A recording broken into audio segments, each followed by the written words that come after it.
Grand Teacher relate les histoires de la finance.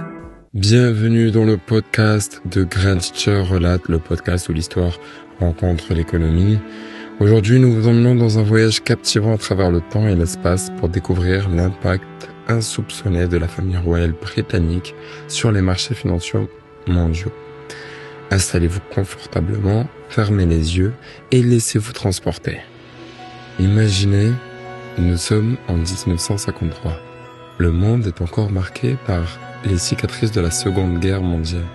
Les nations se reconstruisent, les espoirs renaissent, et au cœur de cette ère nouvelle, un événement grandiose se prépare à Londres.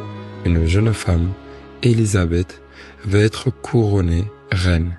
C'est plus qu'une simple cérémonie, c'est un événement planétaire. Des millions de foyers à travers le monde se branchent sur leur tout nouveau téléviseur.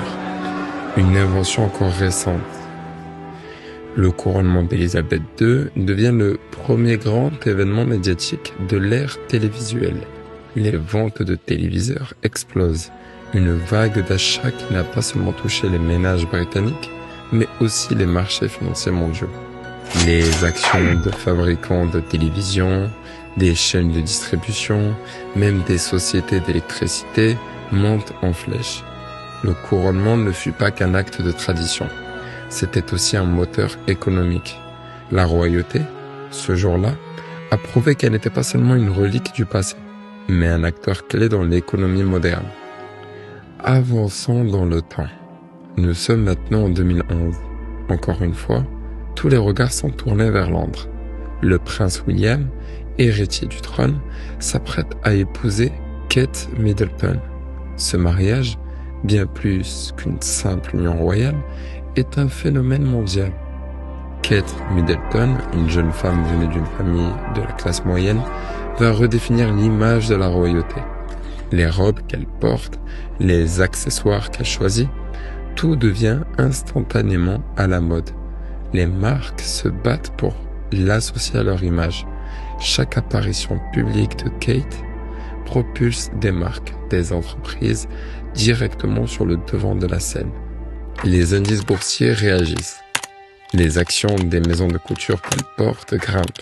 Les entreprises voient leurs profits augmenter simplement parce qu'elles sont associées à ce mariage royal. Le phénomène est tel qu'il est surnommé l'effet Kate. Pour certains, c'est une bénédiction. Pour d'autres, une pression supplémentaire pour rester dans la course. Mais l'influence de la royauté sur les marchés financiers n'est pas toujours positive. En 1997, le monde est frappé par la tragédie. La princesse Diana, la princesse des cœurs, meurt dans un accident de voiture à Paris. L'émotion est mondiale, la douleur palpable. Mais au-delà du choc émotionnel, les marchés ressentent aussi la secousse. Les entreprises associées à Diana, de près ou de loin, sont déstabilisées. Des millions sont perdus en quelques heures. Les fonds d'investissement doivent naviguer à travers cette période d'incertitude, tentant de comprendre comment une tragédie personnelle peut influencer des marchés entiers. En même temps, la disparition de Diana déclenche une prise de conscience mondiale, en particulier dans le domaine des œuvres caritatives, où elle était très impliquée. Cela pousse de nombreuses entreprises à réévaluer leur stratégie de responsabilité sociale, à repenser leur engagement, influençant encore une fois les dynamiques économiques à travers le monde. Enfin, n'oublions pas le cœur financier de la royauté, ses vastes domaines et patrimoines. Le duché de Cornouailles, le duché de Lancaster, ces noms résonnent comme des échos du passé, mais ils sont en réalité des empires économiques modernes, des milliers d'hectares de terre, des propriétés commerciales, des parts dans des entreprises. Chaque décision de gestion prise pour ces domaines peut faire basculer le marché immobilier, influencer des villes entières. Ce patrimoine n'est pas seulement symbolique, il est la preuve vivante que la royauté, avec ses traditions ancestrales, est encore aujourd'hui un acteur économique de premier plan.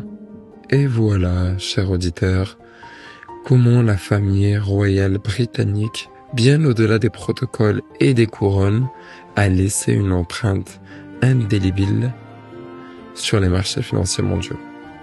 Une influence subtile mais puissante qui traverse les époques, marquant l'histoire à sa manière. Merci d'avoir écouté Grand Teacher Relate. Rejoignez-nous pour un autre voyage au cœur de l'histoire de l'économie. Et je vous dis à la prochaine fois, et d'ici là, rappelez-vous que l'histoire se cache parfois là où on l'attend le moins. À bientôt. Et n'oubliez pas de mettre un cœur en dessous de la vidéo.